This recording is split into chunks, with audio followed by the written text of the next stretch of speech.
Jess Kelly is here and we want to talk about Hi Mum.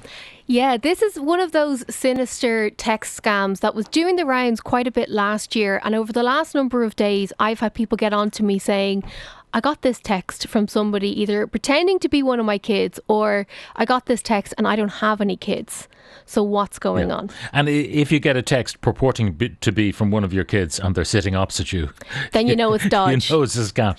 But if your kids are in far-flung places around the world, you suddenly get a text saying, Hi Mum. What typically does it say? So it'll come up and it'll say, Hi Mum, it's me. My phone broke. I'm using a pal's phone. Is there any chance at all you could send me £100 so I can activate my SIM card? Or, Hi Mum, it's me. My phone is broken. This is my new number. Save this number. I've moved phones and I need to, because of two-step verification, so they're clever, I need to reinstall all of my apps, but I have a bill that I have to pay this afternoon. Is there any chance at all you could send me the money? Here's my bank account details. Now, it's playing on a few different things. First, but bank account details, would mom and dad not have access to those and know they were... Not necessarily, no. Like my parents wouldn't have my BIC code or my IBAN number or anything like that. So I don't know necessarily that would ring alarm bells. But when you get an IBAN that's Belarus...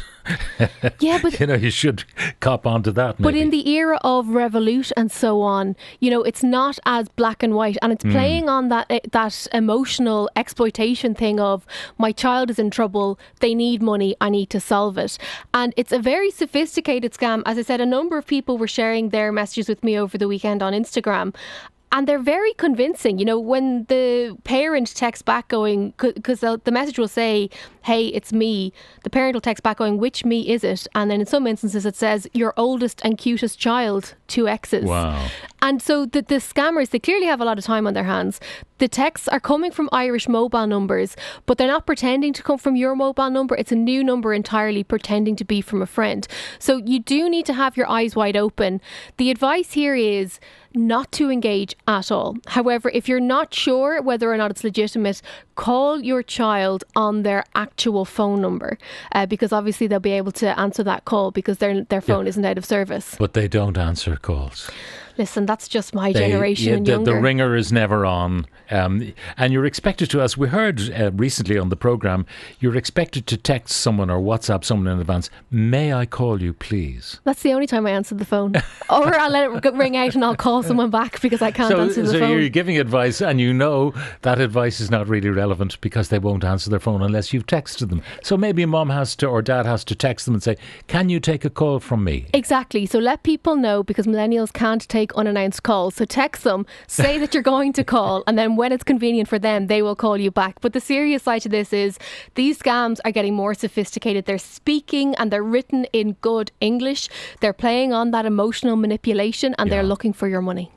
And I suppose the difficulty is that with young people from Ireland travelling the world over, and disasters do happen. I mean, people do break phones, lose phones, lose bank get details, robbed, all of that. 100%. But the thing with these scams, and what's interesting is, it's not just kids who are travelling the world. If your son or daughter if you're living in Cork and your son and daughter is going to college in Dublin, for example, it may not be that infrequent an instance where they've lost their keys or they've lost their phone or they've smashed their screen. So it is a believable scam, and these ones are the more dangerous because you're more likely to believe it. Do we know how they select the numbers they call? No, and we know that there is a huge database on the dark web filled with all kinds of details, and what's sinister enough is that they do tend to profile the people that they scam. Very often it's women in their 50s and older who get targeted by these messages. There's no way of verifying 100% that those people have children, but if there was a database that was compromised that had my telephone number, my gender and my age, that's a pretty good guesstimate then to send a text message like this. And it is a smishing phishing. And there's no scam. way to go backwards using the number that they do provide to find them. No, unfortunately not. Now, this is something that Minister Oisin Smith has said that they are working with the network providers on to try and clamp down on these instances. This is why it's always worth reporting and flagging if something like this does land on your device, so we can try and tackle it. Now, some of the calls coming in. Is Jess aware of a dodgy email from Norton Security? Not any one in particular. That sometimes does happen though, and it's similar enough in that it's purporting to be from a legitimate company that's looking to get you to download antivirus. My advice is always to never click on a link regardless of who the sender is. How can I fix my Google Home, please? It now requires to hear a command or question up to 4 or 5 times before it works. It just says, something went wrong, or there was a glitch. Try again in a few seconds. That could be an issue either with the microphone or with the software itself. So what I recommend you do is back up the entire thing and just wipe it and build it up from scratch again. Sometimes when software updates happen on these things, it can cause a little kink in the background that isn't obvious to the user, but hopefully a reinstall would do the job for you. I want to buy a new iPhone because I have an iPad, an iWatch, etc., an Apple Watch, but I can't afford €1,000. I have an 8 at the moment, but it's very old. Oh, you are in for a treat because the refurbished sites have excellent value at the moment. You could get an iPhone 10, 11, 12 or indeed 13 for less than €500. So you're saving yourself 50% there straight away. Depending on the model and the storage and so on, it could be less, it could be more. I know people who've bought iPhone 12s for around $389. So the websites I recommend are mintplus.ie, gettech.com and swappy.ie. I'm flooded with junk mail to my inbox. They're not going to spam. Why? I'm Kate. It could be the filter that's on it depends on what email provider you have and how it classifies spam. You can create rules. So if you get the same sort of junk coming in all the time, so say it's a retailer that you bought something from once and they either won't unsubscribe you, which they should under GDPR, but it's still coming in. If you right click on it, go down, hit create rule, and then just send it automatically to junk. It's a little bit cumbersome, but it will definitely work. What's the best mobile phone option with great broadband, the best kit for travelling for a person planning and hoping to spend the summer in Denmark and roaming the surrounding countries from a non-digital native but a fast learner? Okay, well, I'm delighted for you and very, very jealous. There are plenty of options out there. It depends on what mobile network you're with right now. If you're within the EU, you should be able to roam like at home. So that is using your data. Now, there may be a cap on that. So, some networks might cap it at 30 gig. Just read the fine print. If you're not on a good contract or if you're on pay as you go or if you're just not entirely sure, it could be worth getting, a Vodafone SIM card and moving plan to ensure that you do have a decent offering.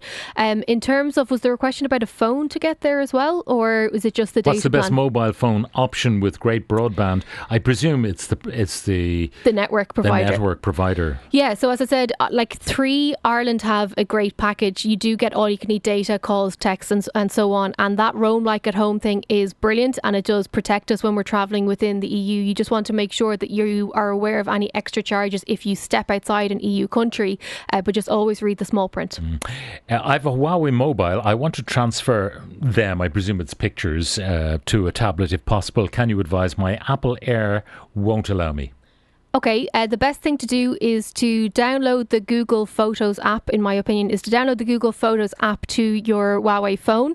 Log in with a Gmail account. If you don't have one, you can set one up. It's completely free. And then it'll run a background upload of all of your images into the cloud.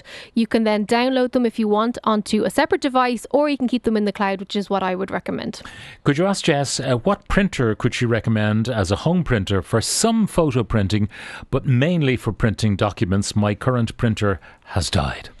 Yeah, this is something that comes up quite a bit in terms of what is the best printer. It depends on how much you want to spend. You can get a very decent DeskJet printer that's 60 quid and it'll do the job for your documents. The images may not look great.